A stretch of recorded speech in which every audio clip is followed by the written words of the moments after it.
crypts, catacombs, torture chambers, and other creepy sights. Turns out, there's way more to Italy than pretty art and delicious food. Here's our list of some of the creepiest, most haunted places in Italy. In the 1st century, Italy's Christians could either bury their dead in pagan cemeteries or illegally bury them in underground cemeteries on Christian-owned land. This is how the catacombs of St. Calixtus along the Appian Way were formed, with a bit of money and help from the burgeoning Catholic Church. Now, the catacombs of St. Calixtus are one of the largest and most important catacomb complexes in Rome. Named after the deacon Calixtus, the catacombs house more popes than any other, up to 16. As well as martyrs and hundreds of Christians. A half-hour tour will lead you deep under the earth. This tour is not for the easily claustrophobic though. The tombs of Rome's ancient Christians line the narrow corridors and stretch for miles. There are plenty of underground sites in Naples, including the San Gaudioso catacombs. Although they go back to ancient Roman times, the catacombs didn't get really creepy until the 17th century, when they were taken over by particularly macabre monks. Corpses would be sat into a carved-out niche with a hole, letting their body fluids drain out. Once a corpse had decomposed, it would be decapitated and the skull, along with, sometimes, other bones, like vertebrae, cemented to a wall to decorate a fresco of the corpse. The frescoes, and skulls, are still there. And since this is one of Naples' least visited catacombs, there's nothing like walking through the dripping, dark, and bone-decorated gloom, alone with your guide. This small crypt, frequently referred to as the Bone Chapel, is decorated with the bones of nearly 4,000 skeletons, likely those of Capuchin friars. The bones cover the walls floor to ceiling, nailed there in patterns and designs. Some serve as a frame to a sort of altar, while others hang from the ceiling as light fixtures. The area has several tiny chapels making up different crypts, 4 of which are named after various bones in the human body. How'd you like to tour the crypt of the skull or crypt of the pelvises? End your tour with the crypt of the 3 skeletons, which dramatically, and a bit creepily, represent life, death, and the final judgment of humans upon their death. A sign in 5 languages states it best: what you are now we used to be, what we are now you will be. The Capuchin crypt in Rome has nothing on its Sicilian cousin, the Catacomb dei Cappuccini. In Palermo, the Capuchin monks mummified more than 8,000 corpses with the utmost care. They drained the bodies, washed them with vinegar, stuffed them with straw, and then dressed them in their clothes and placed them in the catacombs' corridors. Today's visitors find the mummies sitting, standing, or reenacting scenes from life, like rocking in a chair or chatting to another corpse. The result? Today, the bodies of everyone from babies to cardinals line every wall of the caverns. They're in all states of decay. One little girl is so well preserved, she looks as if she's sleeping, even though she was interred in 1920.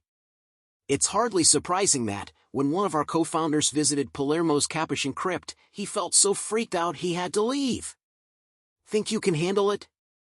In almost all respects, Narni seems lovely and peaceful, a medieval hilltop town overlooking the rolling hills of Umbria.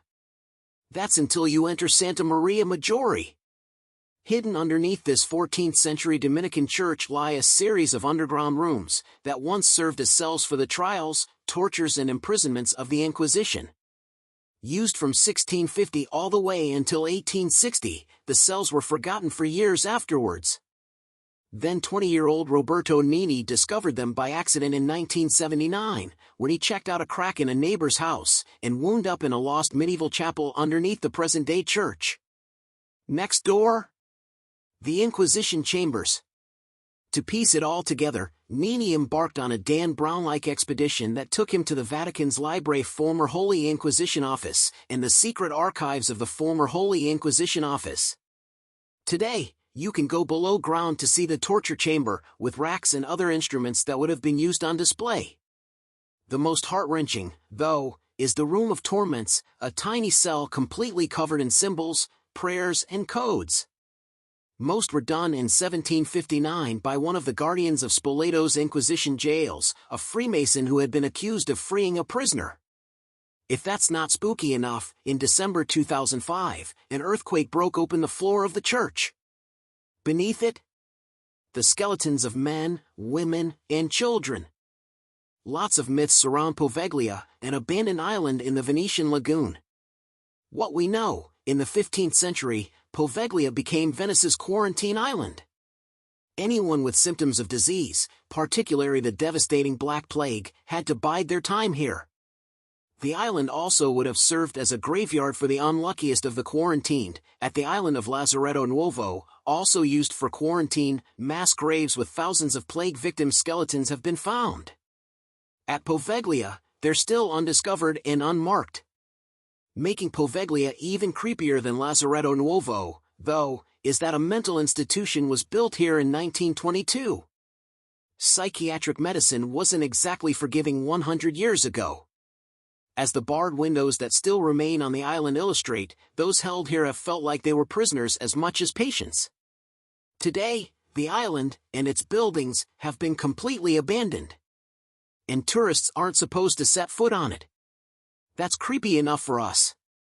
But the legends are even worse. It's said that one of the doctors at the mental asylum tortured patients in the lone bell tower and was strangled to death by a ghostly mist. Although Poveglia Island is technically off-limits, unless you can find a particularly daring water taxi driver, you can visit Lazaretto Nuovo, another main quarantine island, which has just been opened to visitors. When Naples started running out of room to bury its dead in the 16th century, undertakers started moving bones into a cave just beyond the city walls. The cemetery got its big boost in 1656, when plague swept Naples. Thousands of corpses were piled into the cave. Later, it became a boneyard for paupers, with a huge swell of corpses deposited during 1837's cholera epidemic. Today, the remains of an estimated 40,000 people linger in the cave, although thousands more are thought to be buried beneath the surface. In 1872, Father Gaetano Barbati decided it was time to clean up the cave. He and his followers organized and cataloged the bones. But here's where it gets really creepy: they also inspired a cult of devotion to the dead. Volunteers weren't just cleaning skulls. They also were praying to them and asking them for favors. In 1969, the Archbishop of Naples closed the Fontanelle Cemetery down, worrying it had become a fetishist cult. The cave only reopened to the public full-time in 2010, and it remains filled with the bones and skulls of 40,000 nameless.